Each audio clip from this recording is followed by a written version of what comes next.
इस देश को सुरक्षा केवल और केवल भारतीय जनता पार्टी दे सकती है। ये देश को समृद्ध बनाने का काम केवल और केवल भारतीय जनता पार्टी कर सकती है और इस देश के गरीबों के कल्याण का काम केवल और केवल भारतीय जनता पार्टी कर सकती है।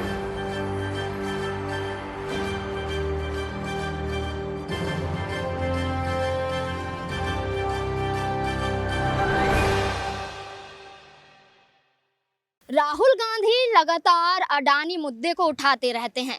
राहुल गांधी लगातार जेपीसी मांग को उठाते रहते हैं, लेकिन जिस तरीके से राहुल गांधी अपनी आवाज को तेज करते हुए मुखर दिखाई दे रहे हैं, उन्हीं आवाज को दबाने के लिए मोदी सरकार की तरफ से काफी साजिशें रची जा रही हैं। संसद सदस्यता रद्द कर दी जाती है, विदेश में दिए गए बयान को लेकर माफी मंगवाई जाती है, मोदी सरनेम को लेकर वहां पर उन्हें दोषी करार देते हुए 2 साल की सजा सुनाई जाती है, जिसके तहत ही संसद सदस्यता रद्द हो जाती है। अब इसका असर आने वाले चुनाव पर देखा जाएगा। अब इस चुनाव में राहुल गांधी तो नहीं लड़ पाएंगे क्योंकि उन्हें दोषी करार दिया है, लेकिन अगर उनका रास्ता साफ हो जाता है और सुप्रीम कोर्ट हाई कोर्ट का रुख करने के बाद राहुल गांधी ये साफ कर देते हैं कि ये जो आरोप लगाए गए हैं वो गलत साबित होते हैं, तो वहां पर राहुल गांधी का रास्ता साफ हो जाता है। लेकिन इसी बीच आपको बता दें, जब अडानी मुद्दा उठता है तो यहाँ पर नरेंद्र मोदी चुप्पी साध लेते हैं, अमित शाह चुप्पी साध लेते हैं, स्मृति ईरानी यहाँ पर माफी मंगवाती है। लेकिन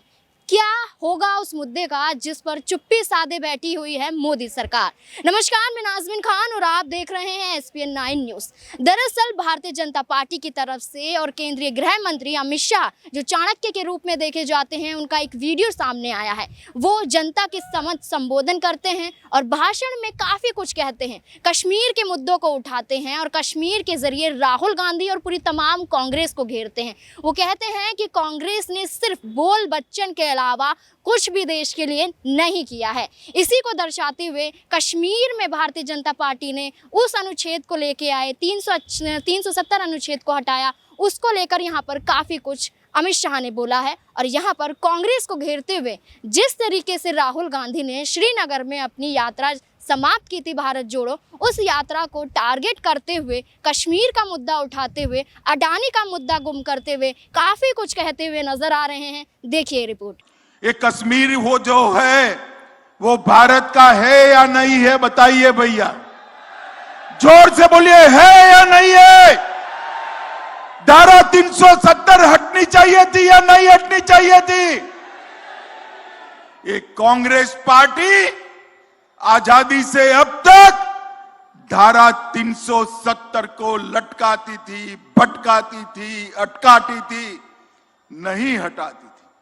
मोदी जी ने एक दिन 5 अगस्त 2019 को संसद में एक बिल लाकर धारा 370 को समाप्त कर दिया।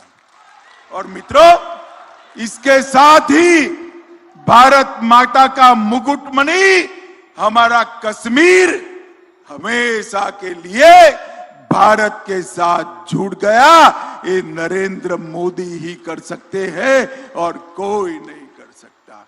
उनके जमाने में पाकिस्तान से आलिया, मालिया, जमालिया हर रोज घुस जाते थे, हमारे जवानों के सर काट कर ले जाते थे।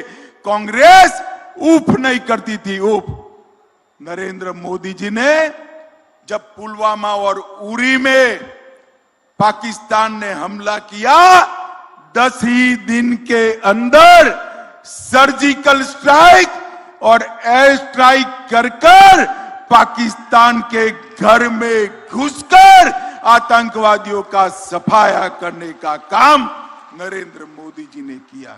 मित्रों, नरेंद्र मोदी जी ने समग्र वामपंथी उग्रवादी क्षेत्रों से उग्रवाद को लगभग समाप्त करने का काम किया है। इस देश को सुरक्षा केवल और केवल भारतीय जनता पार्टी दे सकती है। ये देश को समृद्ध बनाने का काम केवल और केवल भारतीय जनता पार्टी कर सकती है और इस देश के गरीबों के कल्याण का काम केवल और केवल भारतीय जनता पार्टी कर सकती। जैसा कि आपने यहाँ पर अमित शाह को सुना, उन्होंने साफ शब्दों में कह दिया है कि कांग्रेस ने ना तो कश्मीर के लिए कुछ किया है, ना कांग्रेस ने देश के लिए कुछ किया है, ना कांग्रेस ने तमाम और अन्य राज्यों के लिए किया है।